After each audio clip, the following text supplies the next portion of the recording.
Welcome to Speaking Prowess. Are you ready to supercharge your communication skills and achieve unstoppable success? You're in the right place. Join Sifu Rafael, the visionary founder and master instructor who transforms leaders into powerful communicators, along with co-host, CEO and best-selling author Richard Walsh. Together, they blend communication mastery with cutting-edge leadership strategies. Prepare to unlock your full potential and make every conversation count. This is Speaking Prowess.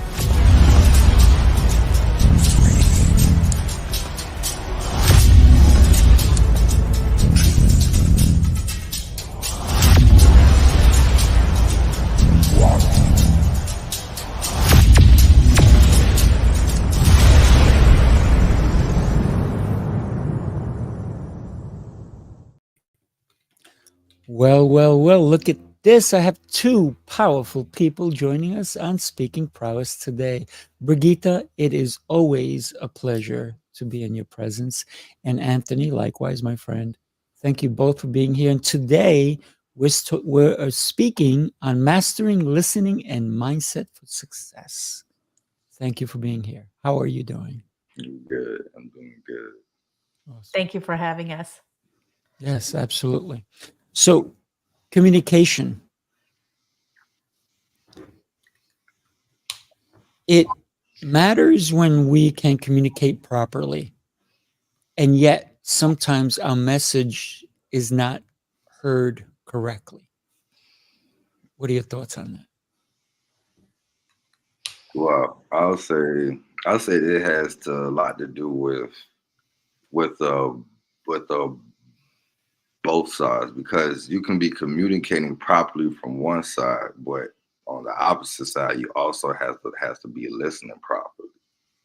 So if the person that is communicating is saying, using the proper tones, not yelling, calm voice, all of that, the person receiving it has to be listening to listen and not listen to respond. And then that way, the actual whatever needs to be said could properly be actually received. Yes, absolutely. Brigitta, what is your take?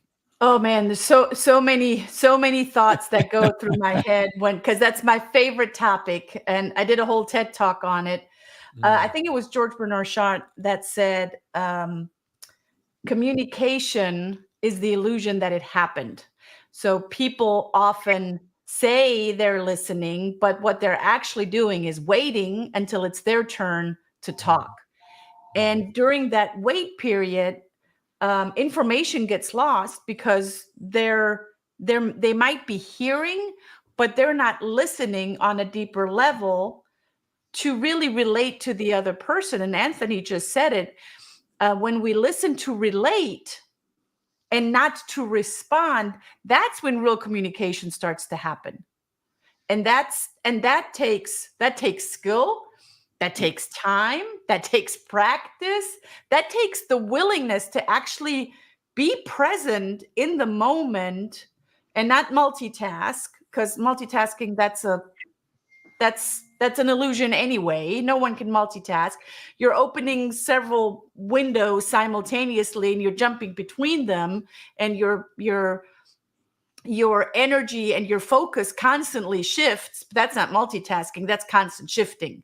So being present to what is, like we are present right now here with you, Rafael, and being able to really decipher, where's that person coming from? What are they truly saying? And with what outcome are they saying it? And what are they not saying? We can listen for that too. Yeah. That's really listening. What words were not said and why? Why were they not said? What's missing here, right?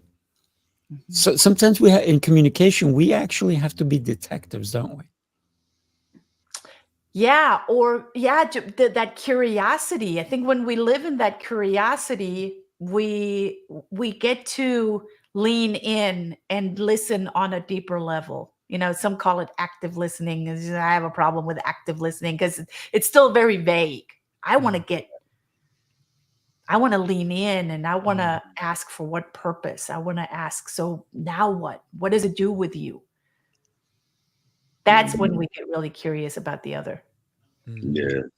And also a lot of what we say is in the way that we actually interact, for as like with the way that we stand, we use our hands, looking off while we talking, looking down at the phone, holding our arms up. A lot of that is also saying negative, bad, or could be saying the opposite of what you're actually saying verbally. I think that, listening to understand, I believe that's wisdom. Because sometimes we're just listening because we're supposed to listen, but we're learning nothing. And to me, that's a waste of time. Right? That's a waste of time for me. And don't get me wrong, I love having conversations, even if they're about nothing, because that means I'm spending time with someone, right? Sometimes you've had friends in the past, and they're talking about the blouse they bought or the pair of sneakers they bought, and really in reality that's about nothing, but it's important to them.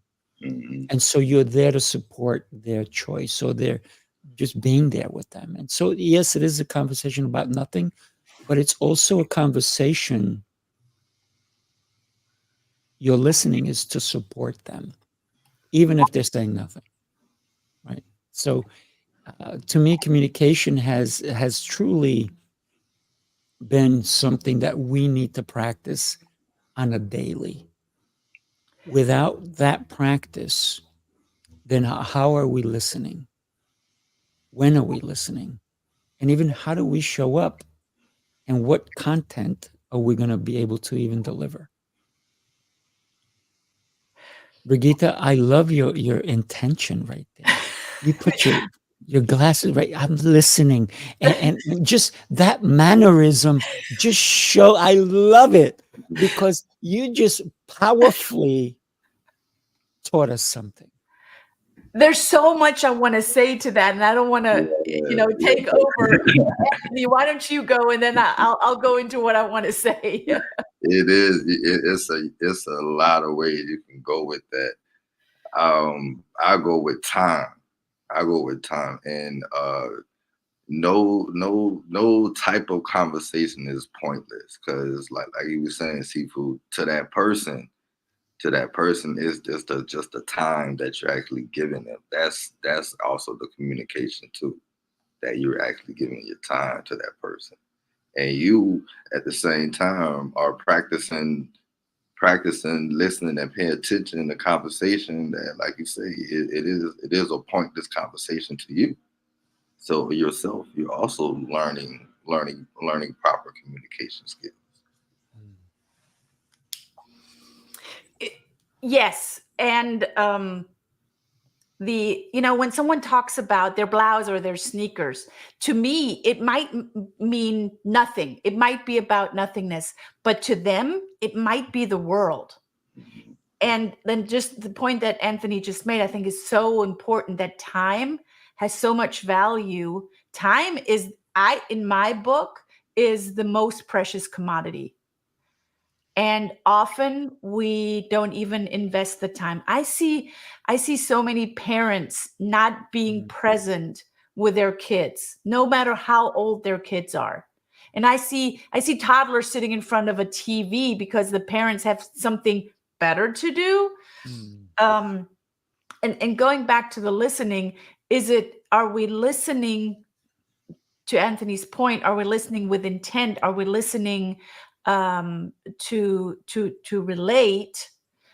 And when we listen to relate, we're actually listening to decipher. We're listening for signals. If we're just listening for our turn to talk, then the listening is really just noise. What we're hearing is just noise. It becomes the peanut teacher, right? Wah, wah, wah, wah, wah, wah, wah. It just, you could say anything, and not really say anything. But when we lean in and when we do listen with intent, there's got to be a congruency. And I want to tap into what Anthony said on that our body language and the way that we listen is congruent, and that we pick up things from what the other person said in our communication back to them. I've just been modeling it the last 3 minutes, and really packaging in what did I hear and what do I make it mean. We're all an open book, and when we talk and when we truly listen to the other person talk, we get to decipher from which model of the world they're coming from and what's important to them. Well, blouses and sneakers are important to them, or tech stuff is important to them, or whatever it is that they're talking about. It's important to them. Might not be important to me, but that's not why we're here. When we come from the other, really valuing the other, then it is about them. It's not about me. Let's talk about your gesture, because I loved it. Which one? The one where you leaned in and you put something to your mouth. That gesture. That, because it speaks so much volume, because you took your glasses off and you put it to your mouth. Mm-hmm. That right there has two meanings. Mm-hmm. What's the meaning? I see what you're saying. And the next words I want to say have to have value. So the two gestures, one, take it off so I can see what you're saying. The other one is I'm thinking about what you're saying. But when I do speak, I want it to have value so that I'm bringing value back to what you're saying. And a lot of people may not have caught that. But as an expert, as you are, you know that that's the lean in, right? You don't physically have to move in, but just taking the glasses off, putting it here, having that thought, that even just, just I'm listening. That is so fundamental to communication that a lot of people don't catch it. Mm-hmm. And I love the meaning that you gave it. Now, will you? Oh, there's Sue. Hello, Sue. Hey, Sue. Let me add the meaning that it has for me. I'm a very visual person, and if one of my representational system takes over, I actually need to take it away in order to focus on what I'm listening for, rather than making my own image in my head. And as a speaker and a coach, I have trained myself over the years to, if I want to speak, but it's not my turn to speak, to put something towards my lips so I am reminded to keep my mouth shut. Love it. Love it. But you're right. You're absolutely right. Yeah, it's an archetype. Mm-hmm. Well, when we think about that, it's about when you're asked a question and you respond immediately. Is that your best answer? Or do you pause and you think about that? I think that we can bring more value if we actually think about the question, really give it value. And maybe it's a question we don't even want to get into. And we have to say, I actually don't want to get into that discussion with you. Mm-hmm. But we need to not only set boundaries, but we also have to bring forth where we are in the conversation. Right? Mm-hmm. Well, I love the fact that you're both waiting. That's good. I can agree and disagree with that, because a lot of times you should go with your first thought, because your first thought is usually the best thought. However, depending on the conversation, the area that you're in, and the person that you're talking to, you might want to pause and think before you answer, because you could say something as your first thought that can have that conversation going a totally different way, or get yourself in a world of trouble, or something like that. So I can see both sides of it, because I've done them both. So yeah. Brigitta, I love your idea on this. Silence and pausing are powerful, and they're highly underused in our communication, because people are afraid of the silence. We have gotten so used as a community to constantly be overwhelmed by noise, and the noise doesn't even have to be audible, but so much overstimulation that it's okay to sometimes just give space or rest in the space, or allow a pause. Pauses are powerful. And if you can have that ability to use those pauses, that's a great communications tool. And I agree with what both of you said, not having an immediate reaction or immediate answer is powerful. And sometimes I do have an immediate reaction. If I have a very strong opinion about it, you might hear it. If I'm in a coach, trust me, you'll hear it. If I'm in a mentoring or coaching or consulting situation, I might answer with a question. I might say, it's not important what I think. It's not important what I see or visualize or what I have to say to this. I'm curious why you're asking this question. What are you going to do with that information? And I wonder, what answer would you give yourself? Wow, I love that, and especially ask a question. I'm guilty of that, but I've also it's been pointed out to me. How come every time I ask you a question, you answer with a question? And my response is because I want clarity on your question before I fully respond. Because if I give you the first idea that I have without fully understanding your question, but I think I know, do I really know? This is why I'm going to ask you a question.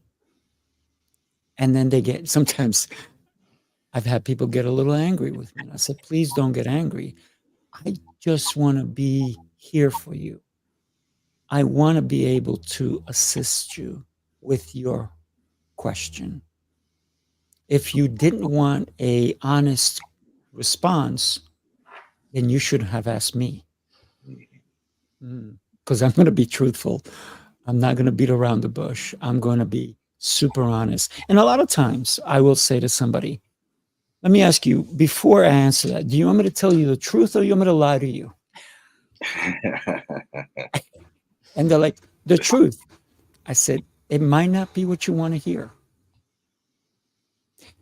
So I ask you both, how important is it to be clear on someone's question before we answer? Very, very, because that goes on both sides. Like I said before, knowing who you are actually talking to, because the person asking the question needs to understand who they're asking the question to, and then the person answering on both sides. So if that person wants an honest answer, they need to understand, okay, and when you ask that question, do you want me to tell the truth or you want me to lie? they need to respect the fact that, okay, this is who I'm talking to. So they should be ready for that question and the answer. And then the person also should say either have sympathy with that question, empathy with that question, or just understand this is the person I'm talking to. So they need the honest answer, or they need to be baby. Because every person is different. Every person responds differently. Some people need to be baby. Some people need to be hit, and some people just need to be slapped. I think it comes to the outcome of the conversation, and if there is an outcome. If there's not an outcome in a conversation, I question myself, why even communicate? Is this just chit chat or small talk? Right? And there's a place for that as well. And then I'll just go with the flow. But if there's a deeper outcome, I then, if it's a question that I don't have clarity, I always ask a question, for what I always stay clear of the question why. But I will reframe the question why with for what purpose, or with what purpose, or what are you going to do with that, or how will that make a difference if you have that piece of information. So rather than asking why, going really deeper into more specificity, because that's why we ask questions in the first place. And then there's that piece of outcome. For what outcome and with what outcome are we communicating? And then there's also another piece of ecology. With what ecology am I communicating? Is it worth, ecology meaning, is it worth my time, energy, maybe even money, because time equals money? Is it worth it? Or again, is this going somewhere where I really don't desire to go, or I don't want it to go? Then I can steer it in a different direction and see if the opposite will follow me. And if I have enough rapport, they probably will. And if not, am I okay with leaving the conversation? I think those are two really important points.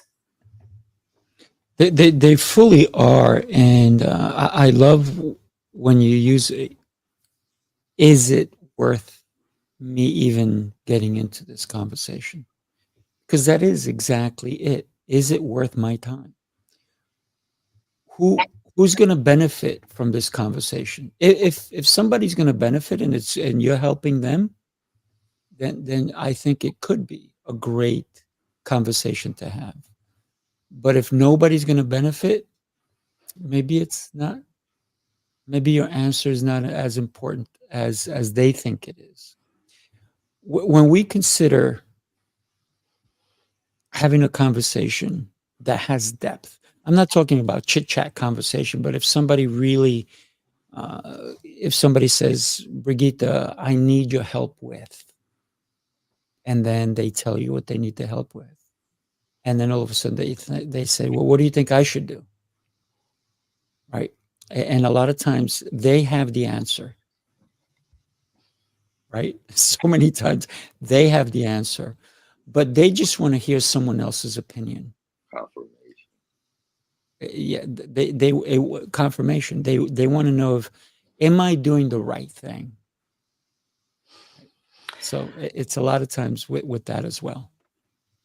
And that one cannot not communicate. It's one of the laws that I teach. One cannot not communicate. So in anything that we do here, say, we're always communicating, because either we're not saying it out loud and our body language gives it away, like Anthony said earlier, our eyes, the way that we hold our shoulders, all of that gives it away, our gestures, or the words and tonality of how we say it and what we say. I think the deeper question then is, if someone asks me for advice or what I think, gives me it's an indicator of their self-worth. It's they're questioning their value, or they're questioning their self-worth because they have to ask someone else for the opinion of, hey, what do you think about that? It doesn't matter what I think. What matters is, are you bringing value to society? Are you bringing value to your clients within your product or your service? That's the question. are you communicating or whatever you're doing for a win-win-win outcome? And if not, go back to the drawing board.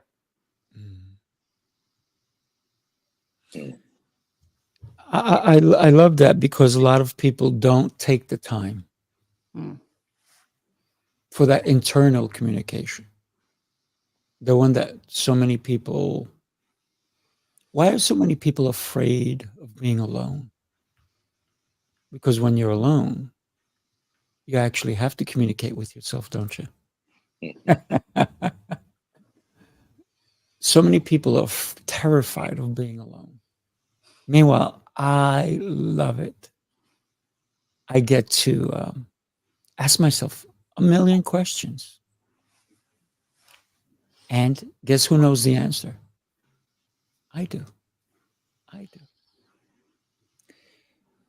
What's one of the most interesting, I'm not going to ask you for specific conversations, but type of conversations you've had lately? That goes for either one of you. For me, lately, the conversations I've been having lately have been, I just said it, confirmation conversations. They're literally, even with different people, they all been pretty much the same over the last week or so, and the last few days. So for me, it's been confirmation that I'm doing the right thing. I'm doing what I'm supposed to be doing. Nice.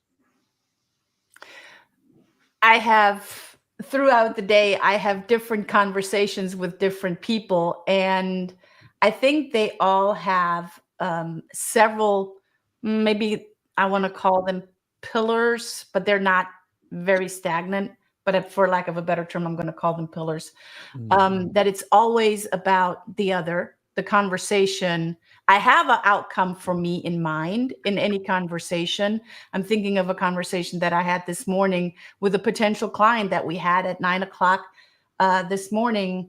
And it was the first 40 minutes of that hour conversation was literally picking up the person where they're at, like in their mindset, culturally, being really interested, leaning into what do they do and what makes them wake up in the morning with excitement, and what makes them tick and what makes them tick off, and what do they, why do they do what they do? All of that is really, really important. And often in conversations, especially in business conversations, that time is not put in. And then they wonder, why am I not closing the deal? Rapport takes time. Rapport takes truly listening to the other person and asking really good questions, and shutting up and repeating some of the things back that they say. So in a business conversation, are several similar pillars than in a personal conversation. I'm reminded of a conversation I had with our 19-year-old, and just how rich and deep they can be when I give her the space to talk in a safe space without judgment. And as a parent, that can be hard. But creating that context, so the content that we're filling within the conversation is falling on fertile soil, so it can grow into something beautiful, which is a relationship. And both personal and business conversations must have that context of fertile soil. Love that. You almost, well, it's not a can of worms, but you definitely opened up a huge other topic when you talked about cultural communication, because that is so huge. What you may do in one culture is frowned upon in another culture. And even the words we use are frowned upon, or how can I say it? you look down on if you say certain words or the way you say certain things. I'm Colombian, you're German. And Anthony, do you speak another language? Not very well, no. Okay, no worries. But and this is why I think a lot of people don't look at learning another language, because it takes time, it takes effort, it takes all these different things. But when we are speaking a different language, we have to reframe in our mind how we're going to say certain things. Because if we say it a certain way, it's going to come out backwards, sometimes in Spanish too, right? And I was so aggravated as a kid because my parents brought me to this country. Quick story. I come to this country. I'm excited to be here. How old are you when you came? 3 days before my 8th birthday. Oh, wow. 3 days before my 8th birthday. I expect, here's the expectations. Expectations don't always go on expectations. They can fail you. I never knew that everybody else would not be speaking my language. I thought everybody would be speaking Spanish because I'm Colombian. Hello, everybody. ¿Cómo están? No. I get here and it's all this babble. I'm like, what is going on? They don't understand me. I don't understand them. So for me, going to school, yes, I went uphill both ways. To school and back home was uphill. I'm just kidding. But because my parents, mentally it was. yeah, my parents, I know it was for you. My parents did not know better, or their language was rough, and they didn't know that I could have gotten a school bus to take me to school, and my school was like 2 miles away. So guess what my dad did? He showed me the way to school, and he showed me the way back one time. Thank God I remembered. I would still be out there trying to find my school. And I didn't take the bus till much later on. And it rained, snow, it didn't matter. Puddles, I'd come into school soaking wet. And all the teachers would look at me like, what is with this kid? No umbrella, nothing, because I didn't know it was going to rain or whatnot. But the hardest part was I go to a school that no one spoke Spanish. None of the teachers, none of the students. And so I was the oddball. And I was made fun of, left and right. I didn't know it, but I saw people laughing and pointing at me. So I figured that. So it took some time before I can actually start to understand the language. And yet I still don't speak it well. But it takes people courage to want to try. And what got me upset as a child was that my parents, even though they came to this country, never fully made an effort. And so we, the children, became the interpreters. And so my parents would drag me all kinds of places. What did they say? What did they say? And now I'm there interpreting. And I didn't realize the gift I was being given. I was mad at it. Instead of saying, this is an opportunity for me to get better, I was just annoyed at my parents who didn't take the opportunity to learn the language. So a lot of times we don't see what's in front of us. And so do we try to learn another language because it's an opportunity to communicate with other people? And when you talk about culture, it's kind of funny because when somebody said, yeah, I kind of learned the language, first I learned all the curse words. I'm like, really? Common. Because those are the easiest ones, right, to learn. I didn't learn English that way, thank God. So for me, Because to me, curse words are just an excuse not to be able to use better words. Mm. Mhm. So I just thought I'd share that little story with you guys on the struggles that could be real. And Brigitta, you also went through something similar but different. Yeah. Yeah. And I think we have a lot there in common. I was 10 and we were only in the States for 2 years and then moved back to Germany. But I couldn't speak a lick of English. And I connected with the girls in the school through dance. So I found a common language to connect, because all I wanted, like you, I wanted to belong. I wanted to belong like I belonged where I came from in school. And I was like, I'm somewhat what you consider a born leader. I was always the life of the party, and the person in school that everyone would be super excited to see. And suddenly I am here and people are making fun of me. So I found a different language until I learned the language of dance. And through that, I got to be able to talk to these girls and picked up the language. But to that point, communication isn't, the words are not the driver.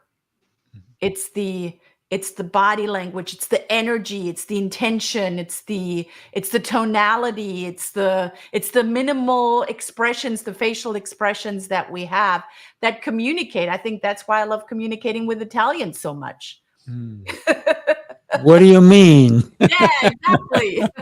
Yeah, I had a experience like that when I was stationed in El Salvador. I was stationed there. My ex-wife now. So with her grandmother, didn't like Marines, didn't like blacks because of a civil war that they had there in the late 80s, early 90s. And so the first time me and her met, I was a little bit uncomfortable, and then my Spanish was bad, and she didn't know no English. But we sat there and we talked. We sat there and talked in broken English, broken Spanish for like an hour, and that for me and her both. That was life changing, because it gave her a whole new impression on blacks, on Marines, on Americans, and so that did something for me there. And then my son teaching him, and him going back to El Salvador, and then me and him both trying to figure out the Spanish and the English with the relatives and stuff. And he's a kid, so yeah, communication and trying to learn another language is key, because I travel around the world twice, and each country I tried to figure out the language and the culture, because yes, if you don't know the culture in some of these countries, it could be very, very bad. I think the culture is like the big umbrella, and yet we all have our own individual culture. We have our own individual nomenclature. We have our own individual way of how we communicate. And when we allow to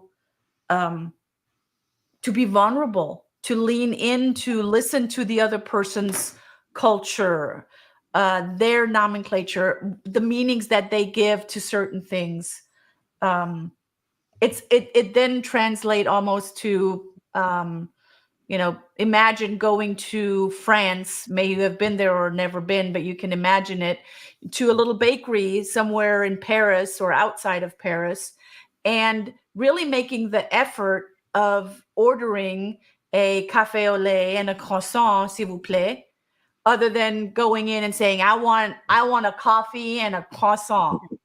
So let me have it, bring it over. When you make the effort of at least trying to speak the other person's language, and often, it's you think it's not hard in English, but it's just as hard. of getting the language of the other person right, that's where we build commonality. That's where we build rapport. Yeah, that's true. There is one piece of body language that is universal. It's a hug, right? Let's think about silent movies for a second. They had no verbal communication. It was all physical. And guess what? If you saw a Charlie Chaplin movie in Germany, in Spain, in China, in Switzerland, in the US, in Russia, that transcended across all nationalities. I vote for one language for the world. I'm just kidding. I know that's never going to happen, but wouldn't that be incredible? I'm going to ask you both, what do you think if we had one language, a universal language? I know that's happened in China because, quick story, one more time. One of the gentlemen I know is translating, yet he's American. He's translating for two Chinese guys who both look Chinese, but they live in neighboring villages, and they could not communicate with each other. Oh, wow. So there's this white guy, if you will, in Chinatown here in New York, sitting in a Chinese restaurant, interpreting for them. Powerful. But yet, disheartening because they were neighbors, yet they could not communicate. So with that in mind, what are your thoughts on a universal language? That'd be a hard one. 'Cause I would say music, because everybody can relate to music, but not everybody can sing or dance and things like that either. But not everybody likes the same kind of music. True. I was about to say that. Yeah. We have all the different genres of music. Yeah. Like, I don't do country or Western. I'm sorry.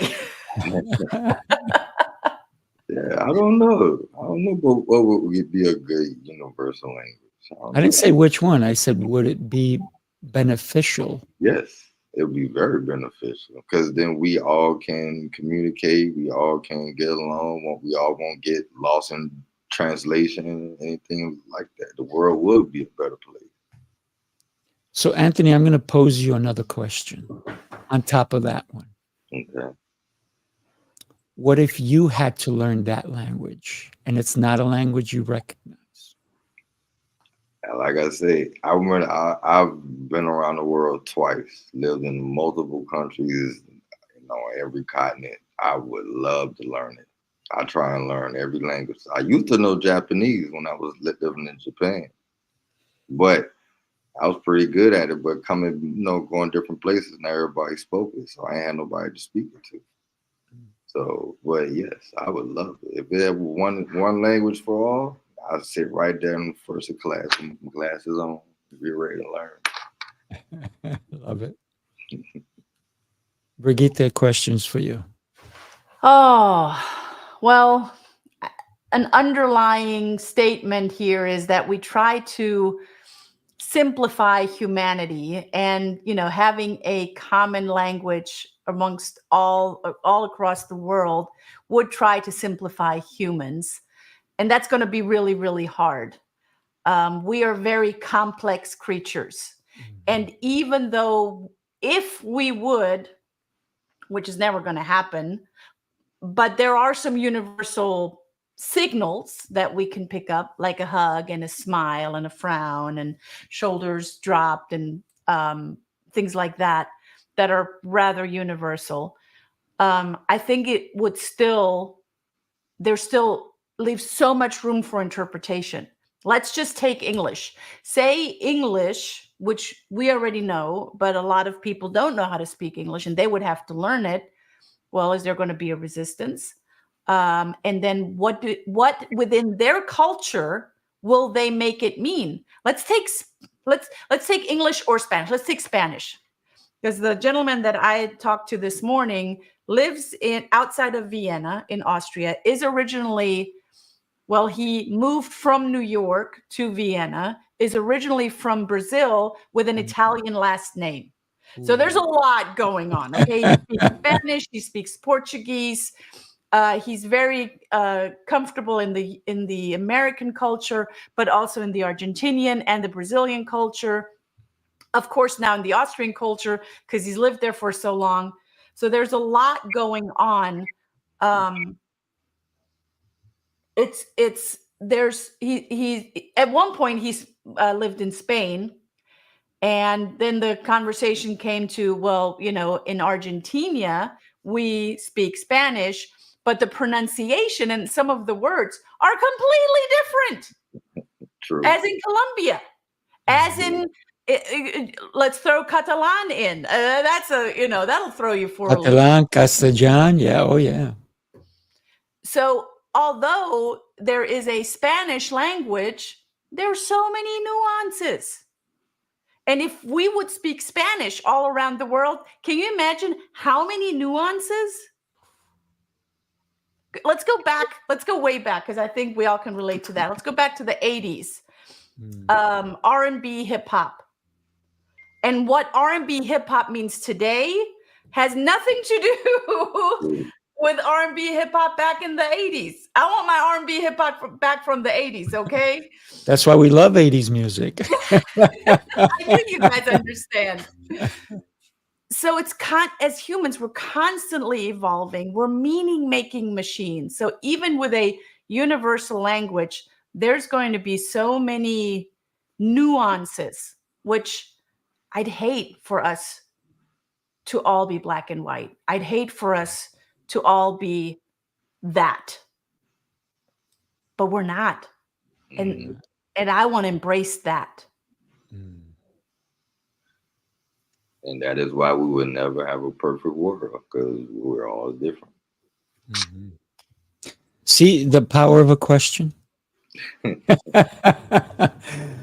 I got to tell you, I've not only learned so much from this conversation with both of you, but your expertise speak volumes. So what I'd love to do right now is give each one of you 45 to 60 seconds and tell us how somebody, and when you're talking, I'll put your link going across, why somebody should reach out to you. So it's a little mini commercial on you, because you are exceptional. So who wants to go first? Raise your hand. Anthony, go for it. Okay.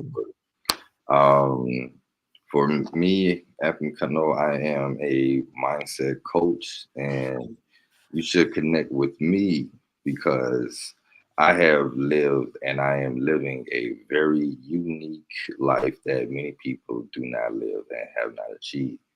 I have died multiple times. I have multiple near-death experiences, multiple spiritual meanings. And me being a man, a father, retired Marine, disabled veteran. And also I am one of the few people in the world that I do know my God-given purpose, and I am living my purpose. I am a walking, living, breathing biblical miracle. And I am fully aware of who I am, what I am, and why I am doing what I'm doing.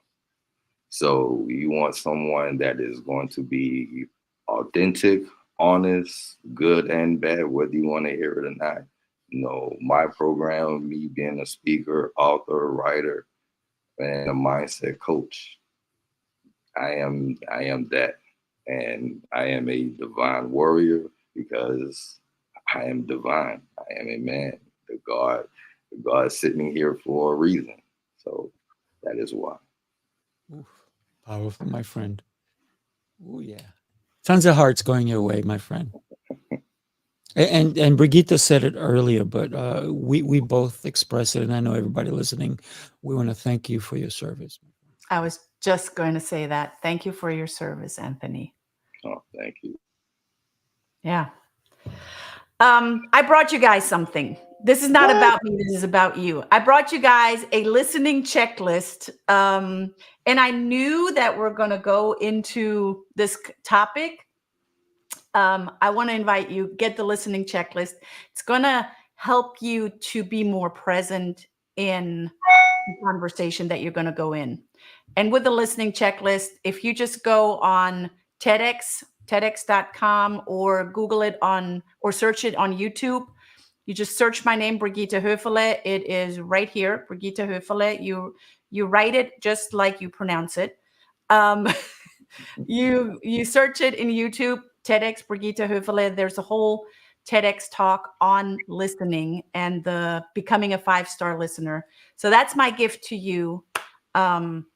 I'm here to be of service to you, and let's connect. Brigitta@hoeferle.com. I love it. I got to tell you, you both not only inspire all of us to become better every day. I think that for me, and I love what Anthony said. He's a biblical miracle. Mm-hmm. I'm going to have to steal that one, my friend. I think we all are. Brigitta is one. I am one. And every day, I am so grateful for the connections I make. Mm. I'm blessed. I'm blessed to know you both. And for me, wow, you're both so powerful. And you made today's show exceptional. And that's how I want to live my life and the legacy that I will leave. And for me, legacy is about not me. It's about the impact, just like both of you, the impact that you're making on one person. And if that impact can become more than one person, man, we are truly gifted in that regard. And the fact that Brigitta brought gifts, what? She is a giver. Thank you, Brigitta, for bringing those gifts. And when you connect with either Brigitta or Anthony, you're going to know that I brought you to incredible people. But the most important thing that they did is they said yes to being on the show. They said yes. Woohoo! So I am thrilled with that. And I want to thank everybody for being here with us. And I encourage you to be the best version of you every single day. Thank you, everybody, for being here with us. I got to tell you, every day you have a chance. You have a chance. So act on it. Don't let it pass you by. We have this beautiful life. Be in it. Don't watch it go by. Take action. Thank you again. Thank you.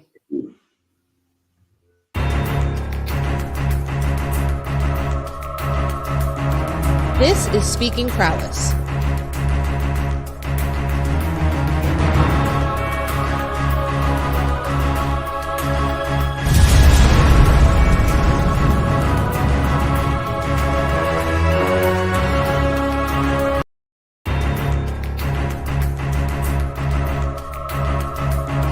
This is Speaking Prowess.